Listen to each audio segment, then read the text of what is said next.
देखो आज जो चैप्टर चालू करेंगे उसका नाम है cube and cuboid.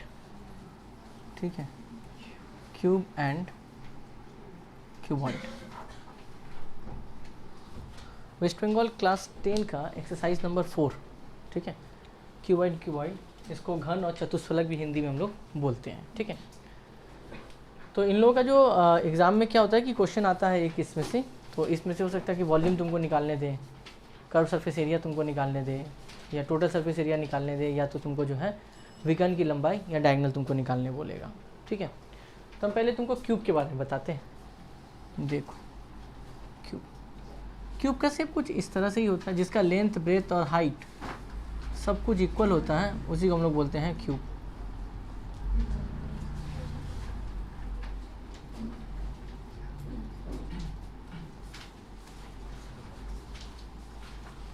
Length breadth और हाइट सब कुछ इक्वल होता है, उसको बोलते हैं हम लोग क्यूब। इसके हर एक साइड को ना एज बोला जाता है, एज। हिंदी में भुजा बोलते हैं हम लोग, एज, एज या साइड, या हिंदी में हम लोग भुजा भी बोल सकते हैं। ठीक है, क्यूब का। अब इसमें सबसे पहले बात आता है कि इसका वॉल्यूम, वॉल्यूम का मतलब होता है आयतन। ठीक है, हिंदी इंग्लिश दोनों में हम लिख दे रहे हैं कि इसका वॉल्यूम कितना होगा। वॉल्यूम का मतलब अगर तुमसे कोई पूछे कि वॉल्यूम का मतलब क्या होता है, वॉल्यूम का मतलब है किसी ऑब्जेक्ट को रखने पर वो जितना जगह कवर करता है वही उसका वॉल्यूम कहलाता है। फॉर एग्जांपल अगर ये मार्कर है तो इस मार्कर को अगर रख दो, रखने पर ये हाथ में जितना जगह कवर कर रहा है उसको बोलेंगे वॉल्यूम। जैसे 1 लीटर बॉटल का ले लेते हैं, तो बोतल में कितना पानी आता है, 1 लीटर पानी आता है, इसीलिए उस बोतल का वॉल्यूम कितना होता है, 1 लीटर होता है। किसी टैंक के अंदर अगर मान लो 50 लीटर पानी आ रहा है, इसका मतलब उस टैंक के अंदर पानी का जगह कितना है, 50 लीटर का है। तो दीज आर द वॉल्यूम, वो वॉल्यूम कहलाता है मेरा। तो वॉल्यूम का जो फॉर्मूला होता है यहाँ पर, वो फॉर्मूला होता है दैट इज़ साइड का क्यूब, या हिंदी में अगर यूँ लिखें तो हो जाएगा भुजा का क्यूब। ठीक है, दो फॉर्मूला नहीं है, हिंदी और इंग्लिश दो बार में लिख रहे हैं, इसीलिए साइड क्यूब या भुजा क्यूब होता है। नेक्स्ट तुमसे यहाँ से पूछेगा कि that is curve surface area. Curve surface area या इसी का दूसरा नाम होता है लैटरल सरफेस एरिया। ठीक है, लैटरल सरफेस एरिया, इसको हम लोग बोलते हैं पार्श्व तल का क्षेत्रफल। ठीक है, और या नहीं तो इसका दूसरा नाम भी है, इसको हम लोग बोलते हैं वक्र तल का क्षेत्रफल। वक्र तल का क्षेत्रफल, या तो पार्श्व तल का क्षेत्रफल बोल सकते हैं, या तो हम लोग वक्र तल का क्षेत्रफल इसको बोल सकते हैं। इसका जो फॉर्मूला होता है वो फॉर्मूला होता है तुम्हारा 4 इंटू साइड का स्क्वायर। मतलब अगर हिंदी में लिखें तो 4 इंटू भुजा का स्क्वायर। पार्श्व तल का मतलब होता है, जैसे मान लो ये एक मार्कर है, इसका कर्व सरफेस अगर तुमसे पूछा है तो इसका जो आउटर सरफेस है, या आउटर सरफेस कहलाता है उसका कर्व सरफेस एरिया या आउटर सरफेस। और अगर इसके अपर वाले को और नीचे वाले को ले लिया जाए तो ये कहलाता है टोटल सरफेस एरिया। तो कर्व सरफेस एरिया में lower part and upper part को नहीं पकड़ा जाता है, सिर्फ ये जो बीच वाला पार्ट दिख रहा है इसी को हम लोग बोलते हैं हिंदी में पार्श्व तल का क्षेत्रफल, या इंग्लिश में बोलेंगे कर्व सरफेस एरिया या लैटरल सरफेस एरिया के नाम से हम इसको जानते हैं। फॉर्मूला क्या होगा, 4 इंटू साइड का स्क्वायर। ठीक है, अगला जो पूछा जाता है उसका नाम है total surface area. Total surface area, या इसको इंग्लिश में बोलते हैं, इंग्लिश में दूसरा नाम भी होता है होल सरफेस एरिया। ठीक है, होल सरफेस एरिया। ये जो फॉर्मूला होता है होल सरफेस का, फॉर्मूला होता है 6 इंटू साइड का स्क्वायर। दैट मीन्स इसको हम लोग बोलते हैं हिंदी में संपूर्ण तल का क्षेत्रफल। संपूर्ण तल का क्षेत्रफल इसको बोला जाता है। ठीक है, तो एक फॉर्मूला हमको मिल गया वॉल्यूम जो भुजा का क्यूब होता है, एक हमको मिल गया कर्व सरफेस एरिया, एक हमको मिल गया टोटल सरफेस एरिया। अब बात आता है इसमें विकर्ण मतलब लेंथ ऑफ द डायगोनल, उसका फॉर्मूला क्या होगा। ठीक है, यहाँ हम लिख दे रहे हैं लेंथ ऑफ डायगोनल, इसको हिंदी में हम लोग बोलते हैं विकर्ण की लंबाई। ठीक है, दैट इज विकर्ण की लंबाई, और ये फॉर्मूला होता है √3 इंटू साइड। ठीक है, और अगर इसको हिंदी में लिखना चाहो तो हिंदी में हो जाएगा ये दैट इज़ √3 इंटू भुजा, ये होता है। ठीक है, तो ये क्यूब रिलेटेड कुछ इन्फॉर्मेशन था जो कि अभी हम लोग को सम्स बनाते समय लगेगा। ठीक है, जैसे कि वेस्ट बंगाल बुक का जो है क्लास 10 का जो गणित प्रभा बुक है, उसमें इस इन्फॉर्मेशन से हमारा काम हो जाएगा क्यूब का। ठीक, तो ये कुछ formula, volume, curve surface area, total surface area और लेंथ ऑफ द डायगोनल। तो पहले फॉर्मूला नोट करो, फिर इसके बाद आते हैं हम लोग सम्स में। चलो,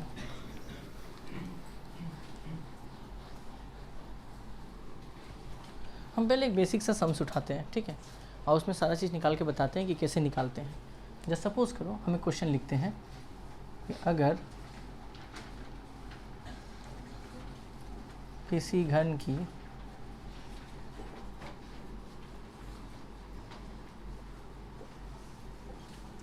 एक भुजा की लंबाई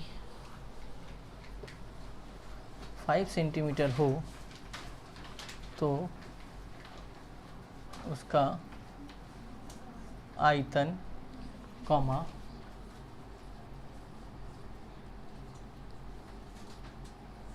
पार्श्वतल का क्षेत्रफल,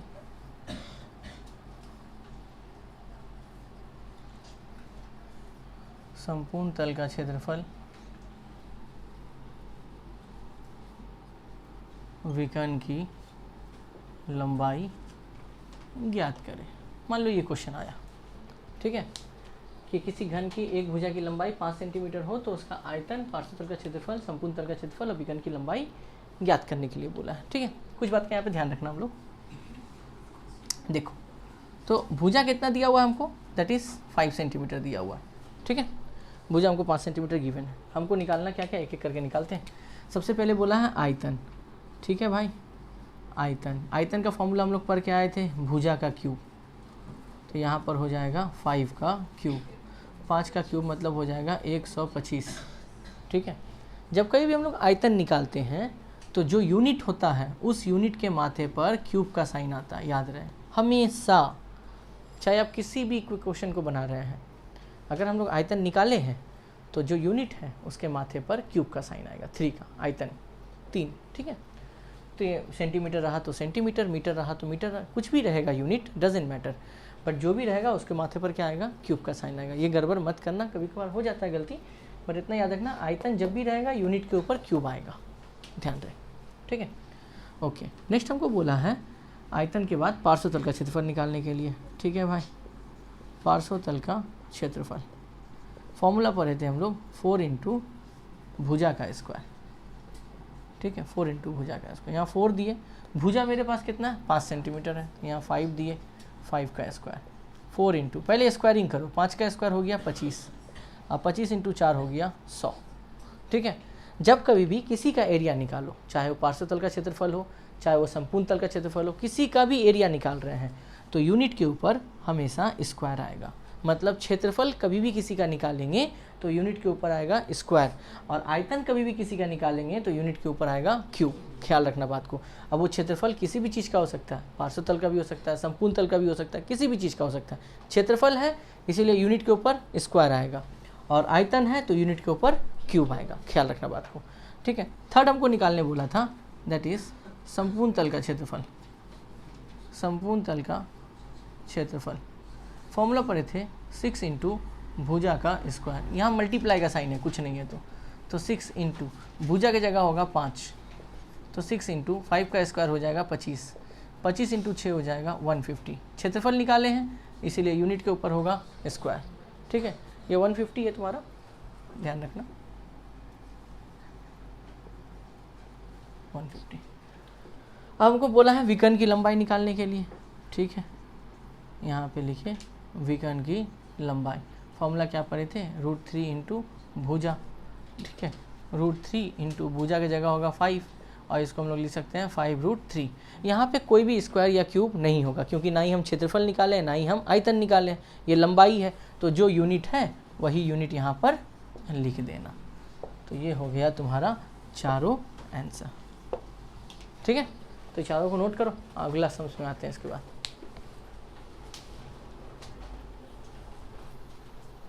देखो इसी तरह एक समझ लेते हैं, फिर लेंथ को चेंज करते हैं और एक बार करते हैं।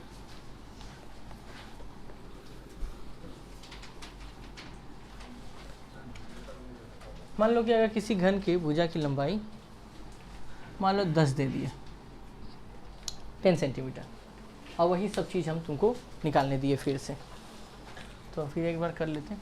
भुजा दिया हुआ हमको 10 मान लो सेंटीमीटर ना देखे, यहाँ तुमको मीटर दिए और 10 मीटर लिए। तो सबसे पहले क्या निकालेंगे, आयतन।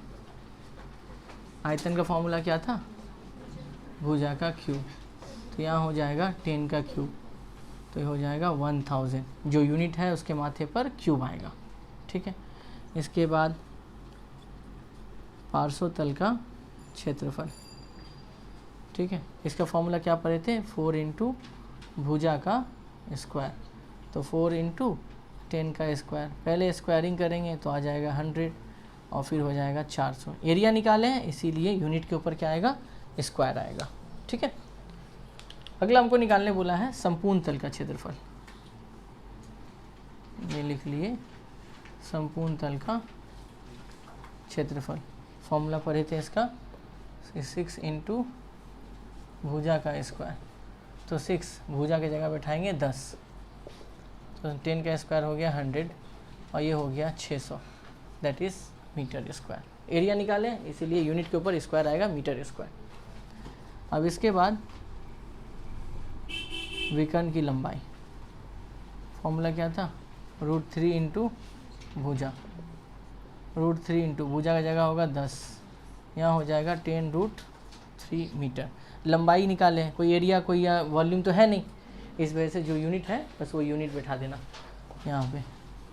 तो ये फर्स्ट टाइप क्वेश्चन था, आई होप कि समझ में आ गया होगा, इसको नोट करो। इसके बाद आते हैं हम लोग सेकेंड टाइप सम्स में।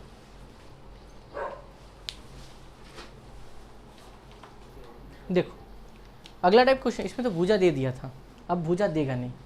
अब या तो वॉल्यूम दे देगा, या तो कर्व सरफेस एरिया दे देगा, या तो संपूर्ण तल का क्षेत्रफल दे देगा, या फिर जैसे सपोज करो तुमको विकर्ण की लंबाई दे दिया और तुमको बाकी सब निकालने बोलेगा। इन चारों में से किसी एक का वैल्यू दे देगा और बाकी सबका वैल्यू तुमको जो है एक एक करके निकालने दे सकता है। हम तुमको दिखाते हैं एक एक करके सम्स। देखो अगर एक घन के विकर्ण की लंबाई 7√3 मीटर हो तो उस घन की भुजा की लंबाई कॉमा पार्श्वतल का क्षेत्रफल कॉमा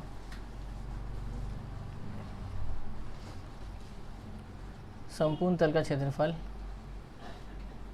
ज्ञात करें। ठीक है, इस बार विकर्ण की लंबाई दे दिया तुमको। अब भुजा की लंबाई, वॉल्यूम, आयतन, आयतन बोला, हाँ आयतन भी बोलना चाहिए, आयतन भी निकाल लेंगे हम लोग, चलो कोई बात नहीं। तो जो दिया है सबसे अच्छा, सबसे पहले तो हमको भुजा दिया नहीं है, तो जब भी हम लोग सॉल्यूशन बनाएंगे हम लोग यहाँ पे लिखेंगे कि माना कि भुजा की लंबाई x मीटर है, ये मान लिया हम लोग। ठीक है, x मीटर है, क्योंकि क्यूब का जो सम्स बनता है हम लोग का, क्यूब का सम्स का एक रूल है कि आपके पास भुजा होना कंपलसरी जरूरी है। अगर भुजा नहीं है तब प्रॉब्लम है, भुजा होना ही चाहिए। ठीक है, और नहीं है तो फिर x मानेंगे हम लोग, उसके बदले में जो दिया रहेगा। अब हमको सबसे पहले देखेंगे डेटा दिया क्या, डेटा दिया है हमको विकर्ण की लंबाई। तो सबसे पहले यहाँ पर लिखो कि भाई विकर्ण की लंबाई उन लोग कितना दिया है, 7√3। मेरे हिसाब से विकर्ण की लंबाई कितना होता है, √3 इंटू भुजा, और उसके हिसाब से कितना बोला है, 7√3। √3 कैंसिल हो गया, तो यहाँ भुजा कितना निकल गया, 7 मीटर। भुजा आ गया मेरा 7 मीटर। चलो भुजा हमको मिल गया। अब हम निकालते हैं आयतन। बोला तो नहीं है, फिर भी हम लोग निकाल लेते हैं। आयतन का मतलब हो गया भुजा का क्यूब, तो भुजा का मतलब हो गया 7 का क्यूब, और 7 का क्यूब होता है 343। तो जो यूनिट है उसके ऊपर क्या आएगा, क्यूब का साइन आएगा। ठीक है, मीटर क्यूब। और हमको क्या निकालने बोला है, पार्श्वतल का क्षेत्रफल।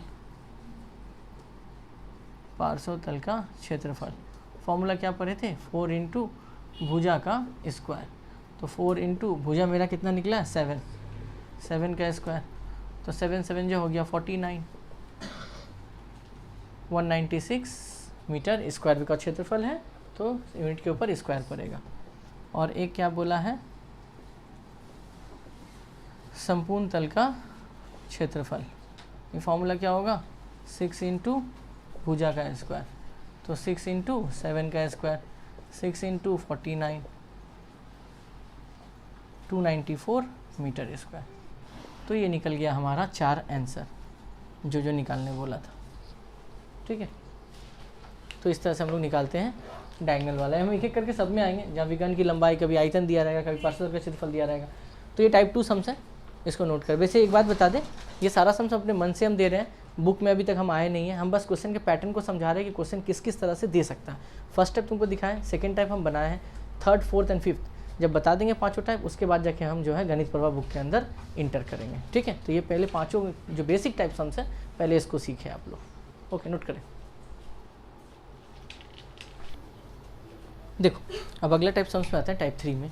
देखो यहाँ क्या बोला गया कि अगर एक घन की आयतन का मान 216 है तो उस घन की भुजा की लंबाई, पार्श्व तल का क्षेत्रफल, संपूर्ण तल का क्षेत्रफल और विकर्ण की लंबाई ज्ञात करें। 4 चीज़ हमको निकालने बोला है। इससे पहले वाले सम्स में विकर्ण की लंबाई दिया हुआ था और इस वाले सम्स में हमको आयतन का वैल्यू दे दिया गया है। ठीक है, तो हम सबसे पहले बोले थे कि अगर भुजा नहीं है तो सबसे पहले हम लोग उसी को लेट करेंगे कि माना कि भुजा की लंबाई x मीटर है। ठीक है, अब दूसरी बात हम ये देखेंगे कि हमको दिया किसका वैल्यू है, आयतन का मान दिया हुआ। तो सबसे पहले आयतन लिखेंगे। आयतन कितना दिया हुआ है, 216। हम लोग के हिसाब से आयतन का फॉर्मूला क्या था, भुजा का क्यूब। तो मेरे हिसाब से फॉर्मूला ये है, उसके हिसाब से वैल्यू है 216। भुजा क्या माने हैं, x का क्यूब। 216 किसका क्यूब होता है, 6 का क्यूब होता है। क्यूब और क्यूब क्या हो गया, कैंसिल। तो x इक्वल टू कितना निकल गया, 6 मीटर निकल गया। ठीक है, x इक्वल टू आ गया 6 मीटर और x मेरा क्या है, भुजा है। तो भुजा का मान कितना निकला, 6 मीटर। ठीक है, अब हमको क्या क्या निकालने बोला है, पहले निकालने बोला भुजा की, उसके बाद बोला पार्श्व तल का क्षेत्रफल। ठीक है, पार्श्व तल का क्षेत्रफल फॉर्मूला क्या था, 4 इंटू भुजा का स्क्वायर। तो 4 इंटू भुजा का वैल्यू कितना आया, 6, तो यहाँ पे क्या होगा 6 का स्क्वायर। 6 into 6 36, 154 metre square. ठीक है, ये है तुम्हारा पार्श्व तल का क्षेत्रफल। नेक्स्ट है कि हमको निकालने बोला है संपूर्ण तल का क्षेत्रफल। इसका फॉर्मूला क्या था, 6 इंटू भुजा का स्क्वायर। तो 6 इंटू भुजा कितना है मेरे पास, भुजा का वैल्यू 6 आया, तो यहाँ होगा 6 का स्क्वायर। 6 का स्क्वायर हो गया 36, 36 इंटू 6 हो गया 200। अच्छा, आयतन निकालने, आयतन नहीं है, संपूर्ण तल। ठीक है, 216 मीटर स्क्वायर। ठीक है, यहाँ सौभाग्य से आयतन और संपूर्ण तल का क्षेत्रफल का वैल्यू एक ही आया, कोई प्रॉब्लम वाली बात नहीं है, हो जाता है। 216 मीटर स्क्वायर संपूर्ण तल का क्षेत्रफल। और एक क्या निकालने बोला है, विकर्ण की लंबाई हम लोग को बोला है। तो यहाँ निकाल लेते हैं विकर्ण की लंबाई। फॉर्मूला था √3 इंटू भुजा। तो √3 इंटू भुजा कितना है, 6 है। तो फाइनल आंसर होगा 6√3 मीटर। ठीक है, तो ये निकल गया हमारा 4 आंसर। आयतन वाला था। ठीक है, नोट करें इसको जल्दी से।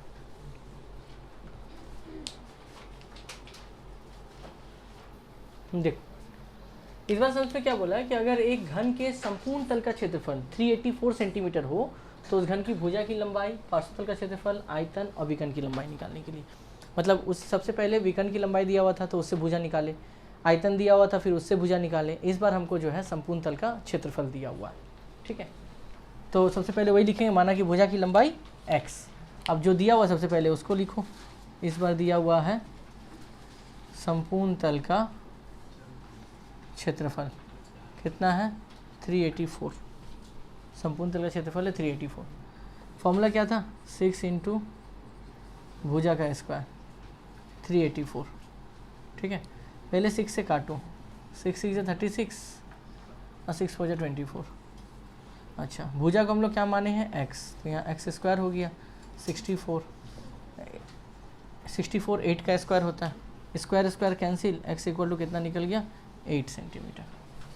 तो यानी भुजा की लंबाई मेरा कितना निकल गया, भुजा इक्वल टू 8 सेंटीमीटर, ये आ गया मेरा। ठीक है, अब जब भुजा आ गया तो एक एक करके सब निकालेंगे। क्या बोला है, पार्श्व तल का क्षेत्रफल, तो यहाँ पे लिखेंगे पार्श्व तल का क्षेत्रफल। फॉर्मूला क्या था, 4 इंटू साइड का स्क्वायर। तो 4 इंटू साइड मतलब भुजा कितना है, 8 है, तो यहाँ 8 का स्क्वायर हो गया, 8 8 जा 64, यहाँ आ गया 256 सेंटीमीटर स्क्वायर हो गया। ठीक है, नेक्स्ट है आयतन। तो आयतन क्या हो जाएगा यहाँ पे, आयतन का फॉर्मूला था भुजा का क्यूब। भुजा है 8, 8 का क्यूब मतलब 512 सेंटीमीटर क्यूब, ये आयतन हुआ। और नेक्स्ट है विकर्ण की लंबाई। विकर्ण की लंबाई हो गया √3 इंटू भुजा, √3 इंटू 8, यहाँ पे कितना हो गया 8√3 सेंटीमीटर, 8√3 सेंटीमीटर। तो ये कुछ चार्ट जो है निकाला गया। आई होप क्लियर होगा। ठीक है, इसको उतारें, इसके बाद और एक टाइप दिखाते हैं।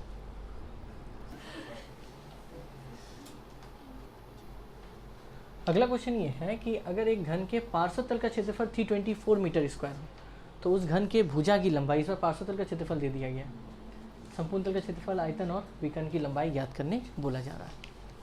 ठीक है, तो सबसे पहले क्या करेंगे, यहाँ पे लिखेंगे माना कि भुजा की लंबाई कितना मान लेंगे, x मीटर। ठीक है, हमको जो दिया है सबसे पहले उसी को लिखते हैं। क्या यहाँ पर पार्श्व तल का क्षेत्रफल 324, और मेरे हिसाब से पार्श्व तल का क्षेत्रफल फॉर्मूला क्या होता है, 4 इंटू भुजा का स्क्वायर। यहाँ पे काटेंगे, यहाँ पे हो जाएगा भुजा का स्क्वायर, यहाँ पे आ गया भुजा क्या माने थे हम लोग, x, तो x स्क्वायर। 81 किसका होता है, 9 का square, square square cancel, x equal to कितना आ गया 9 मीटर, यानी भुजा कितना निकल गया 9 मीटर। याद रहे भुजा जब निकालेंगे तो इसको यूनिट में कोई स्क्वायर या क्यूब नहीं आता है, जो यूनिट है नॉर्मल वही यूनिट लिखेंगे। ठीक है, स्क्वायर क्यूब मत डाल देना। हम पहले ही बताया क्यूब तब देते हैं जब वॉल्यूम निकालते हैं, आयतन निकालते हैं, और स्क्वायर तब देते हैं जब हम लोग क्षेत्रफल निकालते हैं। ध्यान रहे बात। अब भुजा निकाल दिए, अब निकालते हैं हम लोग संपूर्ण तल का क्षेत्रफल। तो संपूर्ण तल का क्षेत्रफल निकालते हैं, यहाँ पे लिखेंगे संपूर्ण तल का क्षेत्रफल। फॉर्मूला क्या था, 6 इंटू भुजा का स्क्वायर। भुजा कितना आया है 9, तो 9 9 जा 81, 486 मीटर स्क्वायर। ठीक है, नेक्स्ट आयतन निकालते हैं। आयतन का फॉर्मूला क्या था, भुजा का क्यूब, तो इसका मतलब 9 का क्यूब, और 9 का क्यूब कितना होता है 729 मीटर, और सेंटीमीटर है तो मीटर के ऊपर क्यूब पड़ेगा बिकॉज ये आयतन है हमारा। ठीक है, और एक आया विकर्ण की लंबाई, तो फॉर्मूला था √3 इंटू भुजा। अब भुजा कितना निकला है 9, तो फाइनल आंसर कितना हो गया 9√3 मीटर। तो ये टोटल तुम लोग को 4 से 5 टाइप का सम बताएं जो कि क्यूब से रिलेटेड आता है, घन से रिलेटेड सम्स। ठीक है, अब गणित प्रकाश का जितना भी सम्स है वो नेक्स्ट वीडियो में अपलोड करेंगे। तब तक के लिए tata bye bye. Video like कर देना।